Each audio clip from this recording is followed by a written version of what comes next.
একজন নারীর রাতে ঘুম না আসায় জানালাটা খুলে একটু তাজা বাতাস নিতে চাইল, কিন্তু জানালার বাইরে তাকিয়েই সে ভয় স্তব্ধ হয়ে গেল।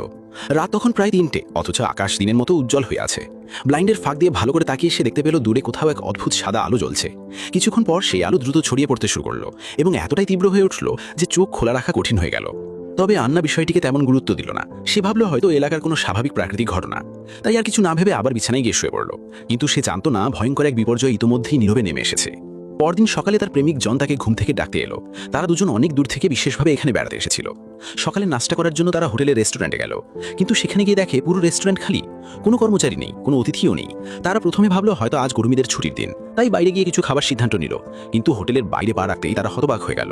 সকাল 10:30 বেজে গেছে, অথচ রাস্তায় একজন মানুষও নেই, কোনো গাড়ি চলছে না। চারপাশে অস্বাভাবিক নীরবতা, পুরো শহর যেন মৃত হয়ে গেছে। তবুও তারা বিষয়টিকে গুরুত্ব দিল না। তাদের ধারণা ছিল হয়তো কোনো বড় অনুষ্ঠান হচ্ছে, যেখানে শহরের সবাই চলে গেছে। কিন্তু যতই সামনে এগোতে লাগলো ততই পরিস্থিতি আরো ভয়ঙ্কর মনে হতে লাগলো। শুধু মানুষ নয়, কোনো পশু পাখিও চোখে পড়ছে না, যেন সব জীবন্ত প্রাণী হঠাৎ করে পৃথিবী থেকে উধাও হয়ে গেছে। সত্যিটা জানার জন্য তারা শহরের সবচেয়ে ব্যস্ত এলাকায় গেল, কিন্তু সেখানেও একই দৃশ্য। চারিদিকে শুধু খালি রাস্তা আর নিস্তব্ধতা। তারা চিৎকার করে মানুষের খোঁজ করতে লাগলো।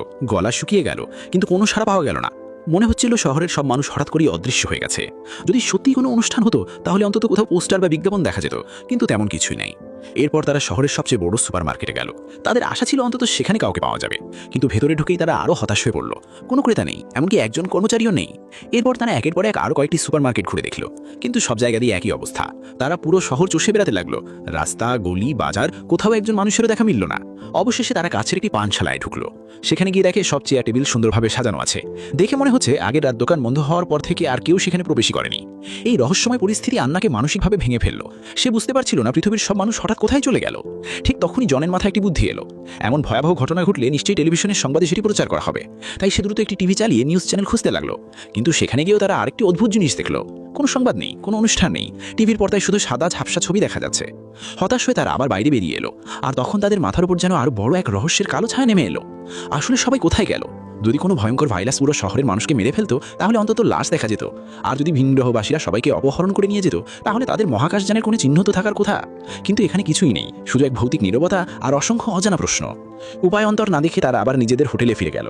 সেখানে পৌঁছেই জন তার ল্যাপটপ খুলে ইন্টারনেটে কোনো তথ্য খোঁজার চেষ্টা করলো, কিন্তু অবাক হয়ে দেখলো সব সংবাদই গতকালের তারিখে এসে থেমে আছে, যেন সময় আর এগোয়নি। অন্যদিকে আন্না আমেরিকায় থাকা তার মায়ের সঙ্গে যোগাযোগ করার চেষ্টা করলো, কিন্তু ফোন বারবার বাজলেও কেউ ধরল না। বন্ধুবান্ধব ও আত্মীয়দের পাঠানো বার্তাগুলোরও কোনো উত্তর এলো না। মনে হচ্ছিল সব মানুষ যেন হঠাৎ পৃথিবী থেকে মুছে গেছে। ঠিক তখনই জনের মাথায় একটি নতুন পরিকল্পনা এলো। সে ভাবলো শহরের সবচেয়ে উঁচু জায়গায় উঠতে পারলে পুরো দ্বীপের অবস্থা দেখা যাবে। তাই সে আন্নাকে নিয়ে পাহাড়ের দিকে রওনা দিল। পথে যেতে যেতে তারা একটি গাড়ি দেখতে পেল, যার ইঞ্জিন এখনো চালু ছিল। গাড়ির জানালাও খোলা ছিল, কিন্তু আশেপাশে চালকের কোনো চিহ্ন নেই। যেন গাড়ি চালাতে চালাতেই মানুষটি হঠাৎ অদৃশ্য হয়ে গেছে। এমন সুযোগ হাতছাড়া না করে তারা গাড়িটিতে উঠে বসলো এবং পাহাড়ের চূড়ার দিকে দ্রুত ছুটে চলল। অনেক কষ্টে পাহাড়ের উপরে পৌঁছানোর পর তারা দেখতে পেল সেখানে থাকা বিলাসবহুল ভিলা এলাকাটিও সম্পূর্ণ ফাঁকা। কোথাও একজন মানুষেরও দেখা নেই। পুরো দ্বীপ যেন এক মুহূর্তে জনশূন্য হয়ে গেছে। তারা কখনো কল্পনাও করেনি যে সাধারণ একটি ছুটি কাটাতেই সে এমন অবিশ্বাস্য এবং ভয়ঙ্কর রহস্যের মুখোমুখি হতে হবে। সারাদিন খোঁজাখুঁজি করে রাতে তারা ক্লান্ত হয়ে হোটেলে ফিরে এলো। আন্না নিজেকে বোঝানোর চেষ্টা করলো যে হয়তো তারা কোনো দীর্ঘদূর স্বপ্নের মধ্যে আছে। হয়তো ঘুম থেকে উঠলেই সব আগের মতো স্বাভাবিক হয়ে যাবে। কিন্তু পরদিন সকালে ঘুম ভাঙার পরেও কিছুই বদলায়নি। পৃথিবী এখনো আগের মতোই নিস্তব্ধ ও প্রাণহীন। এমনকি যোগাযোগ ব্যবস্থাও ধীরে ধীরে অচল হয়ে পড়তে শুরু করলো। কম্পিউটারেও আর কোনো সিগন্যাল পাওয়া যাচ্ছিল না। এবার আন্নার মাথায় একটাই চিন্তা, যেভাবেই হোক এই জায়গা ছেড়ে চলে যেতে হবে। কিন্তু জনের কাছে কোনো সমাধান ছিল না। তারা বুঝতে পারলো আগে বেঁচে থাকার ব্যবস্থা করতে হবে। তাই দুজন আবার সুপার মার্কেটে গেল। তাক ভর্তি খাবার, পানীয় ও প্রয়োজনীয় জিনিসপত্র দেখে তারা যা দরকার সব সংগ্রহ করতে শুরু করলো। কয়েকটি শপিং কার্ট ভর্তি করে নানা রকম পণ্য নিয়ে নিল। কিন্তু এত জিনিস একটি গাড়িতে বহন করা সম্ভব ছিল না। তাই জন কাছের একটি গাড়ির শোরুম থেকে একটি বিলাসবহুল অফরোড গাড়ি নিয়ে এলো এবং সব জিনিস সেখানে তুলে রাখলো। এরপর তারা ভাবলো এত খাবার ও সরঞ্জাম সাধারণ হোটেল কক্ষে সংরক্ষণ করা যাবে না। তাই তারা ধনী লোকেদের আবাসিক এলাকায় গেল এবং সেখানে সবচেয়ে বড় আর সুন্দর একটি প্রাসাদ সদৃশ্য বাড়ি বেছে নিয়ে বসবাস শুরু করলো। আন্না বিশ্বাসই করতে পারছিল না যে একদিন সে এমন একটি বিলাসবহুল প্রাসাদে রাখবে। যে জীবন সে শুধু সিনেমায় দেখেছে, এখন সে নিজেই সেই জীবন যাপন করছে। প্রথম দিকে তার সবকিছুই অদ্ভুত লাগছিল। আর যখন জনকে সেই বিশাল বাড়ির ভেতরে নিশ্চিন্তে ঘুরে বেড়াতে দেখলো, তখন তার মনে হতে লাগলো হয়তো এই রহস্যময় পৃথিবীতে নতুন বাস্তবতার সঙ্গে মানিয়ে নেওয়া ছাড়া তাদের আর কোনো উপায় নেই। ধীরে ধীরে আন্নাও বাস্তবতাকে মেনে নিতে শুরু করলো। যেহেতু এই অদ্ভুত পরিস্থিতি থেকে বের হওয়ার কোনো উপায় নেই, তাই তারা সিদ্ধান্ত নিল যতদিন সম্ভব জীবনটাকে উপভোগ করবে। এরপর তারা শহরের শহরের বিলাসবহুল দোকানগুলোতে গেল, দামি ব্র্যান্ডের পোশাক, জুতো আর নানা রকম সামগ্রী সংগ্রহ করলো। দৈনন্দিন প্রয়োজনীয় জিনিসপত্র বড় বড় ব্যাগ ভরে নিয়ে এলো। রাতে তারা একটি বাড়ি গিয়ে আনন্দের সময় কাটালো। এখন পুরো পৃথিবী যেন তাদের দুজনের সম্পত্তি। শহর, রাস্তা, পাহাড়, নদী সবকিছু শুধুই তাদের জন্য পড়ে আছে। এভাবে তারা কোনো নিয়ম কানুনের তোয়াক্কা না করে জীবন উপভোগ করতে লাগলো। কখনো খোলা আকাশের নিচে ঘুরে বেড়াতো, কখনো ইচ্ছে মতো যে কোনো জায়গায় রাত কাটাতো। কিন্তু এই স্বপ্নের মতো জীবনের আড়ালেই লুকিয়েছিল ভয়ঙ্কর বিপদ। একদিন তার আগের মতোই সুপারমার্কেটে জিনিসপত্র আনতে গিয়েছিল। মজা করতে গিয়ে জন শপিং কার্টের ভেতর দাঁড়িয়ে সেটি দ্রুত চালাতে লাগলো, কিন্তু হঠাৎ কার্টটি উল্টে গেল। জন মাটিতে পড়ে গিয়ে হাতে গভীর কেটে ফেলে। আন্না দ্রুত তার ক্ষতস্থানে ব্যান্ডেজ করে দিল। এরপর সে জনকে কঠোরভাবে সতর্ক করলো। সে বলল, যদি পৃথিবীতে সত্যিই আর কোনো মানুষ না থাকে, তাহলে গুরুতর আহত হলে তাদের সাহায্য করার কেউ থাকবে না। কোনো ডাক্তার নেই, কোনো হাসপাতাল নেই, তাই এখন থেকে তাকে আরও সতর্ক থাকতে হবে। কিন্তু জন বিষয়টিকে তেমন গুরুত্ব দিল না। তার মতে এটি ছিল সাধারণ একটি দুর্ঘটনা, এত বড় করে দেখার কিছু নেই। এই নিয়ে দুজনের মধ্যে তুমুল ঝগড়ায় শুরু হয়ে যায়। তবে পরে শান্ত হওয়ার পর জন নিজের ভুল বুঝতে পারে। সে ফুল নিয়ে আন্নার কাছে গিয়ে ক্ষমা চাইল এবং প্রতিশ্রুতি দিল যে ভবিষ্যতে আর এমন বেরোয়া কাজ করবে না। তখন আন্নাও তাকে ক্ষমা করে দিল। কিন্তু তাদের জন্য আরও বড় বিপদ অপেক্ষা করছিল। পরদিন জন একা সুপারমার্কেটে সরঞ্জাম সংগ্রহ করতে গেল। আগের ঘটনার পর সে অনেক বেশি সাবধানী হয়ে উঠেছিল। সব কাজ শেষ করে যখন সে লিফটে উঠে নিচে নামতে যাচ্ছিল, তখন হঠাৎ একটি অদ্ভুত শব্দ শোনা যায়। মুহূর্তের মধ্যেই জন বুঝতে পারল কিছু একটা সমস্যা হয়েছে, কিন্তু তখন আর কিছু করার ছিল না। দীর্ঘদিন রক্ষণাবেক্ষণ না হওয়ায় লিফটটি বিকল হয়ে যায় এবং সে ভেতরে আটকা পড়ে যায়। জন মরিয়া হয়ে লিফটের দরজায় ধাক্কা দিতে লাগলো, কিন্তু কোনো লাভ হলো না। চারপাশে সাহায্য করার মতো একজন মানুষও নেই। ধীরে ধীরে তার মনে হতে লাগলো হয়তো সে সারা জীবনের জন্য এই লিফটের মধ্যেই বন্দী থাকবে। ঠিক তখনই অবিশ্বাস্যভাবে লিফটের দরজা আবার খুলে যায়। সৌভাগ্যবশত বড় কোনো দুর্ঘটনা ঘটেনি, কিন্তু এই ঘটনা তাকে ভীষণভাবে আতঙ্কিত করে তুলল। এরপর জন ও আন্না দুজনেই বুঝতে পারল, মানুষহীন পৃথিবীতে বিলাসবহুল জীবন যতটা সুন্দর মনে হয়, বাস্তবে ততটা নিরাপদ নয়। সামান্য একটি দুর্ঘটনা ও মৃত্যুর কারণ হতে পারে। পরবর্তী দিনগুলোতে তারা পুরো দ্বীপ ঘুরে দেখতে লাগলো। তখন তারা জানতে পারল শহরের বিদ্যুৎ ব্যবস্থা তাপশক্তির মাধ্যমে পরিচালিত হয়। তাই মানুষের উপস্থিতি না থাকলেও বহু বছর বিদ্যুৎ সরবরাহ চালু থাকতে পারে। কিন্তু অন্যান্য অবকাঠামো নিয়মিত রক্ষণাবেক্ষণ ছাড়া বেশি দিন টিকবে না। এক সকালে আন্না ঘুম থেকে উঠে দাঁত ব্রাশ করতে গেল, কিন্তু কল খুলতেই সে দেখল এক ফোঁটা পানিও বের হচ্ছে না। সঙ্গে সঙ্গে সে পরিস্থিতির ভয়াবহতা বুঝতে পারল। পানি ছাড়া তারা বেশি দিন বাঁচতে পারবে না। তাছাড়া সুপারমার্কেটের খাবারও ধীরে ধীরে নষ্ট হয়ে যাচ্ছে। ফলমূল ও শাকসবজির মজুদও প্রায় শেষের দিকে। শুধু হিমায়িত খাবার খেয়ে দীর্ঘদিন টিকে থাকা সম্ভব নয়।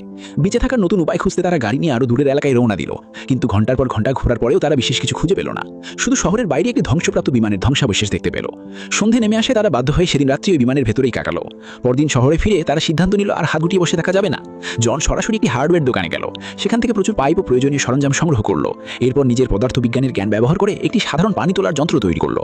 জনের বিশ্বাস ছিল যদি তারা নিজেরাই কিছু সবজি চাষ করতে পারে, তাহলে অন্তত খাবারের সমস্যা অনেকটাই কমে যাবে। তার দৃঢ় বিশ্বাস ছিল সময়ের সঙ্গে সঙ্গে সবকিছু আরো ভালো হয়ে উঠবে। কিন্তু একদিন এমন একটি ঘটনা ঘটলো যা আবারও তাদের মনে ভয় ঢুকিয়ে দিল। সেদিন তারা ঘুরতে ঘুরতে একটি ফুলের দোকানে ঢুকলো।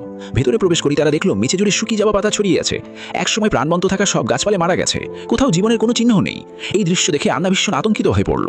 তার মনে হলো একদিন তাদের পরিণতিও এমনই হবে। পৃথিবীর সবকিছু যেমন ধীরে ধীরে মরে যাচ্ছে, তারাও হয়তো একদিন নিঃসঙ্গভাবে হারিয়ে যাবে। তবুও তারা হাল ছাড়ল না। বসে থেকে মৃত্যুর অপেক্ষা করার বদলে নতুন কোনো উপায় খুঁজে বের করার সিদ্ধান্ত নিল। এবার তার আগের রাস্তা ছেড়ে আরো নির্জন গ্রামীণ এলাকার দিকে গাড়ি চালিয়ে রওনা দিল। দীর্ঘ সময় ধরে চলার পর হঠাৎ জন দূরে একটি বাড়ি দেখতে পেল। এত নির্জন এলাকায় একটি বাড়ি দেখে তার অবাক হয়ে গেল। এদিকে সন্ধে নেমে আসছিল, তাই তারা সিদ্ধান্ত নিল রাতটা ওই বাড়িতেই কাটাবে। বাড়ির ভেতরে ঢুকে তারা দেখলো জায়গাটি শহরের মতোই পরিত্যক্ত, জীর্ণ বহে অবস্থা। বহুদিন ধরে সেখানে কেউ বসবাস করেনি বলেই মনে হচ্ছিল। রাতের ঠান্ডা থেকে বাঁচার জন্য জন বাইরে গিয়ে কিছু জ্বালানি কাঠ সংগ্রহ করার সিদ্ধান্ত নিল। কিন্তু ঠিক তখনই সে দূরে একটি মানুষের ছায়া দেখতে পেল। ভালো করে তাকিয়ে তারা বুঝতে পারল সেজন বৃদ্ধ। বৃদ্ধের অবস্থা ছিল অত্যন্ত করুণ। মনে হচ্ছিল তিনি বহুদিন ধরে ঠিকমতো পানি পান করেননি। তারা এক বোতল পানি দিলে তিনি মুহূর্তের মধ্যে পুরোটা পান করে ফেললেন। বৃদ্ধ এতটাই দুর্বল ছিলেন যে ঠিকমতো দাঁড়িয়েও থাকতে পারছিলেন না। তাই জন ও আন্না তাকে ধরে ঘরের ভিতরে নিয়ে এলো। কিছুটা সুস্থ হওয়ার পর বৃদ্ধ নিজের গল্প বলতে শুরু করলেন। তিনি জানালেন সেই রহস্যময় রাতের পর যখন তিনি শহরে গিয়ে কাউকে খুঁজে পাননি, তখন একাই নিজের গ্রামের বাড়িতে ফিরে আসেন। কিন্তু সেখানে গিয়ে দেখেন তার পরিবারের সবাই উধাও হয়ে গেছে। তিনি কখনো বুঝতে পারেননি আসলে কি ঘটেছিল। দিনের পর দিন একা থাকতে থাকতে তিনি বাড়িতে মজুদ থাকা সব খাবার ও পানীয় ব্যবহার করে ফেলেন। অবশেষে যখন সবকিছু শেষ হয়ে যায়, তখন তিনি বুঝতে পারেন যে তার জীবনও শেষের পথে। তাই তিনি এই নির্জন কাঠের বাড়িতে এসে শেষ সময় কাটানোর সিদ্ধান্ত নিয়েছিলেন। তার বিশ্বাস ছিল মৃত্যুর পর তিনি হয়তো স্বর্গে দিয়ে আবার নিজের পরিবারকে খুঁজে পাবেন। বৃদ্ধের কথা শুনে জন গভীরভাবে মর্মাহত হয়ে পড়ল। সে বৃদ্ধকে বোঝাতে শুরু করলো যে এখনও আশা হারিয়ে ফেলার সময় আসেনি। পৃথিবীতে অন্তত তারা তিনজন তো এখনো বেঁচে আছে। যতদিন জীবন আছে ততদিন চেষ্টা চালিয়ে যাওয়াই উচিত। জন তাকে বলল, একা বসে মৃত্যুর অপেক্ষা করার চেয়ে তাদের সঙ্গে থেকে নতুনভাবে বাঁচার চেষ্টা করাই অনেক ভালো। হয়তো একদিন তারা এই রহস্যের উত্তরও খুঁজে পাবে। আর যদি অন্য কোনো জীবিত মানুষ কোথাও থেকে থাকে, তাহলে তাকে খুঁজে পাওয়ার সম্ভাবনাও এখনও শেষ হয়ে যায়নি। জন বৃদ্ধকে বোঝালো যে তিনি আর একা নন, এখন তারা তিনজন একসঙ্গে আছে। সবাই মিলে একটি দল হিসেবে বেঁচে থাকার চেষ্টা করতে পারে। যদি তারা আশা না হারায়, তাহলে হয়তো একদিন অন্য জীবিত মানুষদেরও খুঁজে পাবে এবং এই রহস্যের সমাধানও বের করতে পারবে। বৃদ্ধ জনের কথায় সাহস পেলেন। তিনি সিদ্ধান্ত নিলেন তাদের সঙ্গে যোগ দেবেন এবং জীবনের শেষ সময়টুকু সময়টুকু কাজে লাগিয়ে মানুষদের রহস্যময় অন্তর্ধানের কারণ খুঁজে বের করার চেষ্টা করবেন। কিন্তু ভাগ্য যেন তাদের প্রতি মোটেও সদয় ছিল না। পরদিন সকালে ঘুম থেকে উঠে আন্না দেখল বৃদ্ধ শান্তভাবে মৃত্যুবরণ করেছেন। এত কষ্টে খুঁজে পাওয়া একমাত্র জীবিত মানুষটিকেও তারা হারিয়ে ফেলল। এতে জন ও আন্না দুজনেই গভীরভাবে ভেঙে পড়ল। পরে তারা বাড়ির পেছনের বাগানে বৃদ্ধকে সমাহিত করল। তবে আন্না বিশ্বাস করত যদি তারা একজন জীবিত মানুষকে খুঁজে পেয়ে থাকে তাহলে হয়তো আরও কেউ কোথাও বেঁচে আছে। সে অন্যদের খুঁজে বের করার একটি পরিকল্পনা করল। সুপারমার্কেট থেকে প্রচুর লাল রঙের টেপ নিয়ে এসে সে পুরো শহরে খোঁজাখুঁজি শুরু করল। যেসব বাড়িতে কেউ নেই সেগুলোর দরজায় টেপ লাগিয়ে চিহ্ন দিয়ে রাখত। এভাবে সে বাড়ি বাড়ি গিয়ে খোঁজ চালাতে লাগলো। টানা 1 সপ্তাহ ধরে অক্লান্ত পরিশ্রম করার পরও কোনো নতুন মানুষকে খুঁজে পাওয়া গেল না। অবশেষে আন্না বুঝতে পারল তার সমস্ত চেষ্টা হয়তো বৃথা। হয়তো সত্যি পৃথিবীতে এখন শুধু তারা দুজনেই বেঁচে আছে। সময় দ্রুত কেটে যেতে লাগলো। কয়েক মাস পার হয়ে গেল। একদিন আন্না পুরনো ছবিগুলো দেখছিল। ছবিগুলোতে পরিবার, বন্ধু এবং অতীতের সুখের স্মৃতিগুলো দেখে তার ভেতরে গভীর শূন্যতা তৈরি হলো। সে প্রতিনিয়ত নিজের প্রিয়জনদের কথা ভাবত। ধীরে ধীরে তার জীবনের প্রতি সব আশা হারিয়ে যেতে লাগলো। পরদিন সকালে জন ঘুম থেকে উঠে টেবিলের উপর রাখা কিছু ছবি দেখতে পেল। সে সেগুলো হাতে নিয়ে দেখতে শুরু করলো। কিন্তু কিছুক্ষণ পর তার মনে অস্বস্তি জন্ম নিল। ছবিগুলোতে দেখা যাচ্ছিল আন্নার মুখের হাসি ধীরে ধীরে হারিয়ে যাচ্ছে। প্রথম দিকের প্রাণবন্ত চেহারা বদলে ক্রমশ বিষণ্ণ ও হতাশ হয়ে উঠছে। এটা দেখে জনের মনে হঠাৎ ভয় জাগলো। সে বুঝতে পারলো হয়তো কোনো ভয়ঙ্কর ঘটনা ঘটে গেছে। তৎক্ষণাৎ সে গাড়ি নিয়ে আন্নার খোঁজে বেরিয়ে পড়ল। শহরের এক প্রান্ত থেকে আরেক প্রান্ত পর্যন্ত খুঁজল, কিন্তু কোথাও তার কোনো সন্ধান পেল না। হঠাৎ তার মনে পড়ল আন্না প্রায়ই একটি উষ্ণ প্রস্রবণের কাছে সময় কাটাতে যেত। জন দ্রুত সেখানে পৌঁছে গেল। সেখানে গিয়ে সে আন্নার গাড়িটি দেখতে পেল। ভয় আর উদ্বেগ নিয়ে সে দৌড়ে প্রস্রবণের থেকে ছুটল, কিন্তু কাছে গিয়ে তার পৃথিবী যেন থেমে গেল। আন্নার নিথর দেহ পানির ওপর ভেসেছিল। জন দ্রুত পানিতে ঝাঁপিয়ে পড়ে তাকে তুলে আনলো, কিন্তু ততক্ষণে অনেক দেরি হয়ে গেছে। আন্নার বেঁচে নেই। এখন জন সম্পূর্ণ একা। যে মানুষটি এতদিন তার পাশে ছিল, যে তাকে বেঁচে থাকার শক্তি দিয়েছিল, সেও চলে গেছে। প্রিয় মানুষটিকে হারিয়ে জন গভীর হতাশায় ডুবে গেল। তার মনে হলো এই নির্জন পৃথিবীতে আর বেঁচে থাকার কোনো অর্থ নেই। হতাশার মুহূর্তে সেও পানিতে ঝাঁপ দিল, জীবন শেষ করে দেওয়ার উদ্দেশ্যে। কিন্তু পানির নিচে তীব্র শ্বাসরোধের অনুভূতি তাকে শেষ মুহূর্তে থামিয়ে দিল। বেঁচে থাকার স্বাভাবিক প্রবৃত্তি তাকে আবার ওপরে উঠতে বাধ্য করল। অবশেষে সে টলতে টলতে ধীরে ফিরে এলো। এরপর সে আন্নার দেহটিকে আলতো করে ঘাসের উপর শুয়ে দিল, যেন প্রকৃতির কোলে তাকে শেষ বিদায় জানাচ্ছে। সেই মুহূর্ত থেকে জনকে একাই বয়ে বেড়াতে হবে অসীম নিঃসঙ্গতার বোঝা। এক রহস্যময় রাতে পৃথিবীর সব মানুষ কোথায় হারিয়ে গেল তার উত্তর আর কখনো জানা যায়নি। আর এভাবেই শেষ হয় এই মর্মস্পর্শী ও রহস্যে ভরা কাহিনী। তো বন্ধুরা, ভিডিওটি আপনাদের কাছে কেমন লেগেছে অবশ্যই কমেন্টে আপনার মন্তব্য জানিয়ে যাবেন। আর এরকম নিত্য নতুন ভিডিও সবার আগে পেতে আমাদের অজানা মুভির গল্প পেজটি ফলো করে পাশে থাকবেন। ধন্যবাদ।